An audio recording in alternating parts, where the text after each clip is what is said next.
Department of Energy used to be the Atomic Energy Commission. And after the bombings in World War II in Japan, the Atomic Energy Agency, or whatever it was called, was charged with studying the effects of radiation. And so the effects of radiation were found to have a big impact on DNA.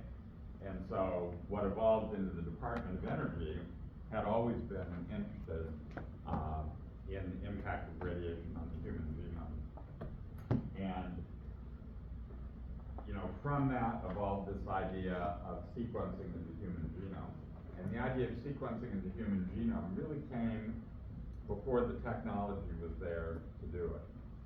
So some small viruses had been sequenced. The E. coli genome was being worked on, but the sequencing of the human genome was really pretty audacious when it started, because the computer technology didn't exist to deal with that amount of data. The physical technology of doing that amount of sequencing didn't exist. So the whole idea of the Human Genome Project was, we're going to start this, and it's going to be the impetus for improving the technology, both in data manipulation and data management, and in terms of the technology for doing sequencing. And in fact, it did just that. And the most optimistic estimates for progress on the Human Genome Project ended up really underestimating how fast the technology evolved. The technology evolved really quickly. I'll tell you more about this when I get to sequencing. But the end result was that we had automated sequencers that could really throughput data, and robotics were developed to prepare samples, millions of samples, millions of sequences. Really impressive how it evolved. And I would compare it to the Big Dig in Boston. The Big Dig in Boston was this big highway project with tunnels and highways, and started about the same time as the Human Genome Project. It ended up at the Big Dig in Boston, cost more than the Human Genome Project, ran over budget, ran over time. The Human Genome Project ended up taking less time, under budget, and under time. So it was a pretty impressive accomplishment. And when we get to sequencing, I'll tell you more about how that was done. But I just wanted to take this opportunity, since we've been talking about the mouse genome and the human genome, to talk about some of what we've learned. We've alluded to some of this, and we were just talking about splice genes and all of that, so I thought this would be a good time to do it.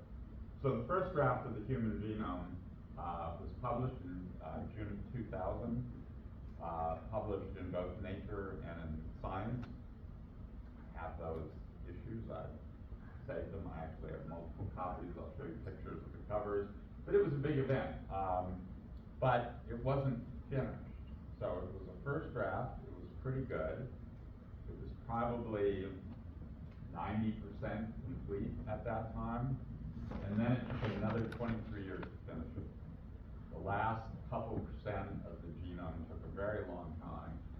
And that's because the last part that needed to be finished was highly repetitive regions that we talked about, where you have the same sequence repeated over and over, and sequencing through those regions can be very, very difficult. So because of that, the actual final completion of the Genome Project was published in December of 2023. The first draft, 2000, was huge news. President Clinton had this big ceremony at the Rose Garden. It was, front cover of Nature and Science, and huge news. And then the actual finishing of the project was just sort of a whimper, right? Not many people paid a whole lot of attention to it. But it's done, finally. It's finally done. How big is the genome? Well, it's 3.1 billion base pairs. The mitochondrial genome size we've known for a long time. It's only 16,600. So when we talk about total genomic DNA of a mammal, the mitochondrial genome is a very small component. An important component, but small, only 37 genes. Again, the mitogenome, with its 37 genes, it is organized like a bacterial genome. It's got genes that look bacterial. It's got promoters that look bacterial. So that's a huge amount of evidence for that endosymbiont hypothesis that I told you about before. Number of protein coding genes, every time I look it up, so there's a database where you can look up all these facts and figures. And so all these numbers I'm going to give you are approximate because the numbers change every month. The number's hovering around 20,000 for the number of protein coding genes. Non-protein coding genes, as I mentioned before, the number grows every month. It's currently sitting around 40,000 some. That's why I put plus plus. I expect that that's going to keep going up. Where it ends, who knows, right? The number of pseudogenes, about 15,000. That number keeps going up as well because pseudogenes, since they don't have the exact sequence of the coding gene, the longer they've had to evolve, the less they look like the original gene, right? So identifying closely related pseudogenes is easy, but identifying ones that have been evolving for a long time is more difficult. So that number keeps changing. The number of protein coding transcripts, so the actual transcripts identified that are different, that code for proteins, so this would be mRNAs, right? 100,000 roughly, and that number keeps going up. So that's why I put approximately. So if you take the number of genes, protein coding genes, 20,000, and that number there, you would say, well, the average gene has 5 transcripts, which means 5 alternative splices, right? So 100,000 different mRNAs from 20,000 genes. Our genomes have about 50% repetitive DNA, just over 50%, so we're loaded with repeat DNA. Most of it appears non-functional, doesn't have a function, at least that we've identified. Exons make up about 1.9% of the human genome, introns about 30%. DNA of viral origin, if you look at our genomes by sequence, you can see that about 10% of our DNA is from viruses that have integrated into our genome. So you're 10% virus. Not all humans. 90% humans, 10% virus. That leaves about 10%, so that other 10% is other non-coding, non-repetitive DNA. So, and that would bring us up to about 100%. Okay? Any questions about any of that before I go into details about some weird genes? Okay, let's talk about big genes and small genes. So the biggest human gene, oops, here it is CNTP-NAP2. It's a neuronal cell adhesion protein. It encodes a neuronal cell adhesion protein. It's on chromosome 7. 2.5 million base pairs. If you look up online and ask AI what the biggest gene is, it'll probably tell you that it's dystrophin, which is a muscle protein. Dystrophin has been dethroned by CNTP-NAP2. Dystrophin is also very large. Dystrophin, I think, is around 2.3 million, so really big. Just to give you an idea of how big this is, the entire E. coli chromosome with all of its genes is 4.6 million. So this is over half the size of the entire E. coli genome, and that's one stupid human gene. And if you took CNTP-NAP2 and dystrophin, those two human genes, and put them together, that would be bigger than the E. coli genome. That's crazy. The CNTP-NAP2 gene has 24 exons and 23 introns. The intron to exon size ratio is 200. So the reason this gene is so big is that it has very, very, very large introns, right? The introns are 200 times bigger than the exons on average. That's crazy. So that's why the gene is so big. It's not that it codes for some massive protein. It's just that the introns are spectacularly large. And the same thing is true of dystrophin. Yeah. I'm just wondering, why would any organism spend so much energy on 15,000 total genes if they don't have any function? Ask AI. I don't know. Eukaryotic genomes, my guess is that eukaryotic genomes keep getting bigger because of duplication that occurs in replicating all that DNA. In replicating all that DNA, mistakes are made and regions get duplicated. Plus there's viral insertion. Plus we have things called jumping genes, transposable elements that move. And when they move, they leave a copy, so they keep causing the genomes to get bigger. So my guess is that over evolutionary time, eukaryotic genomes keep getting bigger. There's more non-coding DNA. There's more transposable element jumping gene material. In fact, transposable elements, these jumping sequences, are so problematic that eukaryotic genomes have evolved methods to try to suppress them from jumping. And we'll probably mention that later on. So there must not be a very strong selection against having a lot of DNA.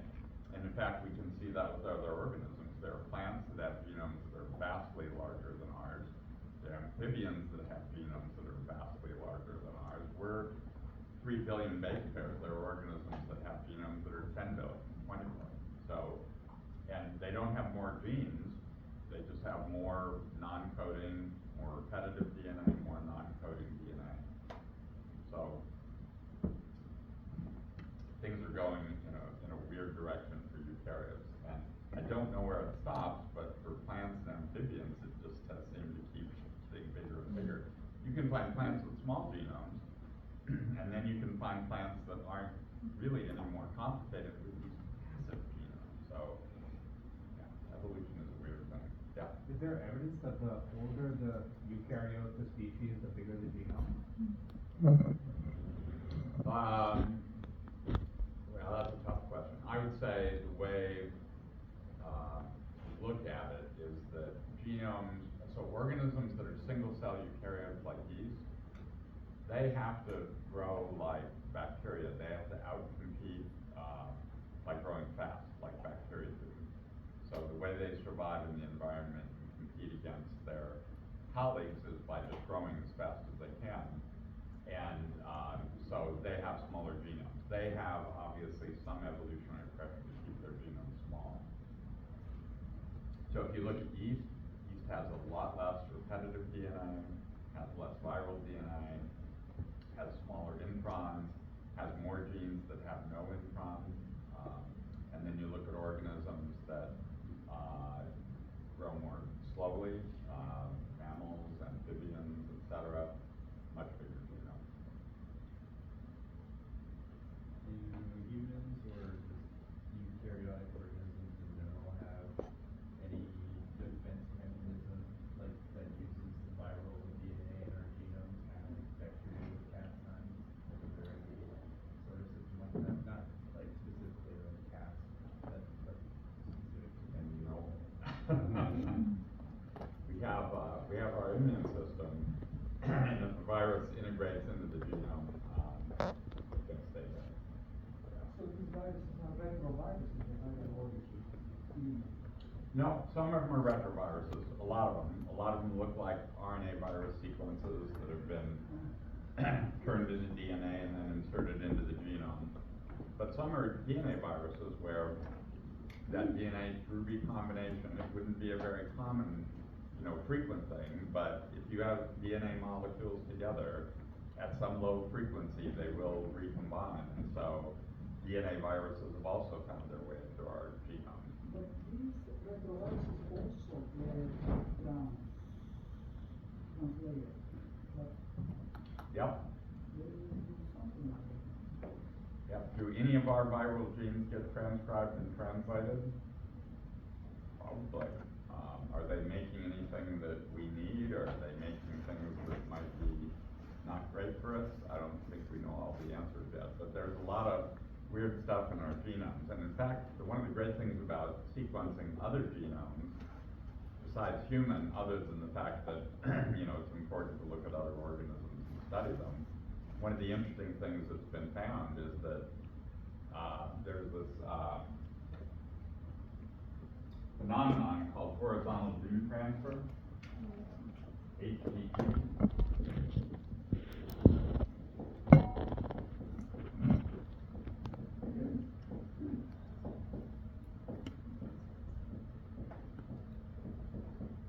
So horizontal gene transfer means genes being exchanged between different organisms, not by descent, not by normal transmission from parent to offspring, right?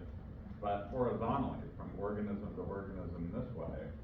And in evolution now, what people talk about is that the tree of life is not really a tree, more like a bush, neurological branches, because not only do you have organisms evolving like this, separating from one another, but then you have gene exchange between them.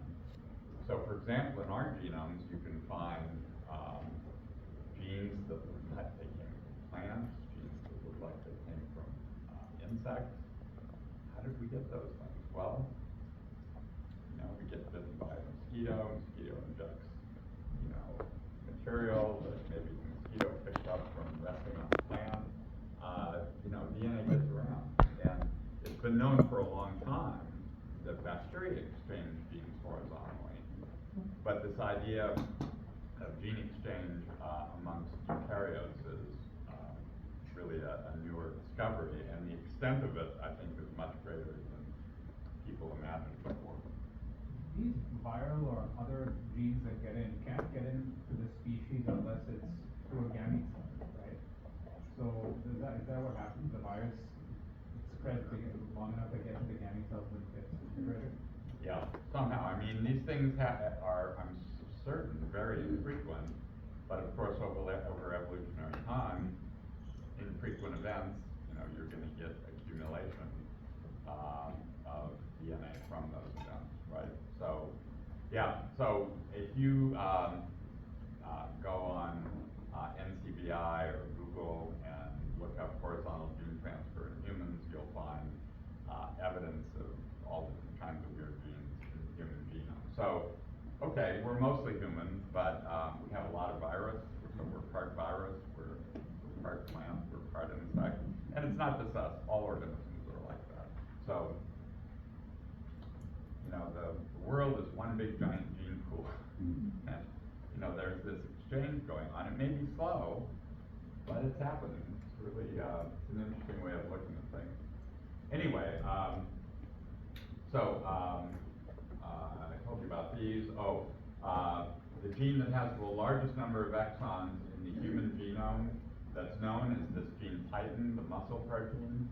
It has 363 exons, 362 introns. Why? Why would a gene have so many exons and introns? Okay, it does alternative splicing, but it doesn't do that much alternative splicing. I think for titin there are something like 50 or 80 known different splice variants. But, you know, this kind of complexity could generate thousands of different splice variants.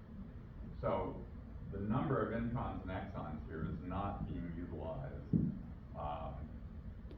in a manner that would indicate a need for that many introns and exons. Titin encodes a protein, a very large protein of about 27,000 amino acids. That's encoded for by 80,778 base pairs, so that's the amount of DNA you need to code for that many amino acids. Based on looking at CNTP-NAP2, you might think that this gene is gigantic, but it's not. It's 280,000 base pairs. So that kind of doesn't make sense. We've got so many introns, but the gene is, compared to this one, is relatively small. And the answer is that titin has lots and lots and lots of small introns, lots and lots of small ones. whereas CNTP-NAP2 has not many introns, but they're huge, okay? So, do all big genes have big introns? No. Do all small genes have small introns? No, it's all over the map, okay? And finally, the last little factoid I want to tell you is that 95% of human multi-exonic genes, that means genes that have more than one exon, are alternatively spliced. So most genes that have multiple exons are in fact alternatively spliced. There are genes that do not have multiple exons. There are some genes that are just single exon genes. There are not a lot of them, but there are some. But all the ones that have multi-exons, 95% is alternative splicing. So it's super common, super common. So a lot to think about there. The reason for telling you that is I think it's, you know, it's not only just interesting and not only are these fun facts about our genome, but it just shows you how weird things are. Things are not as straightforward at all as you might think. Bacteria, pretty straightforward, make a lot of sense, right? I understand why bacteria are doing so well on our planet. You look at some of this and it's hard to understand how eukaryotes are doing as well as they do, right? The CNTP-NAP2 gene and dystrophin, those genes are so big, they literally take 16 hours to transcribe. 16 hours to make one transcript. That seemed like that would be an efficient thing. Does it seem like that's something you really want to have going on? But that's how it is, 16 hours. Titan, with its 363 exons, it's estimated that because of errors in splicing, that up to 50% of the transcripts for Titan are non-functional because they're misspliced. Because if you have to splice out 363 introns, that's over 700 splicing points that have to be perfect, right?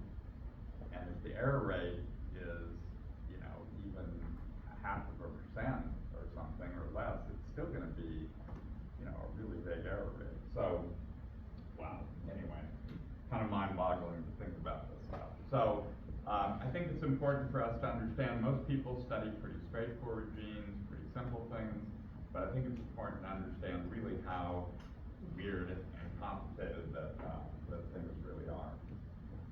Okay, it is 2:30. So what I'm going to do next is I'm going to go to the protocols, and it's probably not going to take me till